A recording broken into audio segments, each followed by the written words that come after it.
உச்சநீதிமன்ற தீர்ப்பை மதிக்காமல் முன்னாள் பிரதமர் தேவகவுடா உண்ணாவிரதம் இருப்பதற்கு தமிழக தலைவர்கள் கடும் கண்டனம் தெரிவித்துள்ளனர். தேவகவுடா அவர்கள்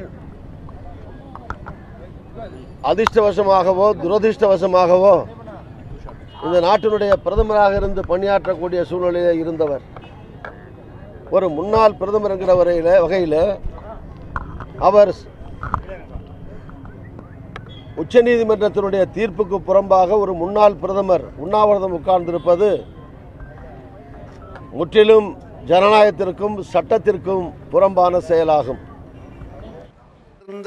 பதவியை வகித்த ஒரு பெரிய மனிதர் உச்சநீதிமன்ற தீர்ப்புக்கு எதிராக செயல்படுகின்ற காரணத்தினால் இது முழுக்க முழுக்க கர்நாடக மாநில அரசுக்கு எதிரானது மட்டுமல்லாமல் தமிழகத்திற்கு மேலும் தீங்கு விளைவிக்கக்கூடிய காரியத்தில் இவர் ஈடுபட்டிருப்பது துரதிருஷ்டமானது.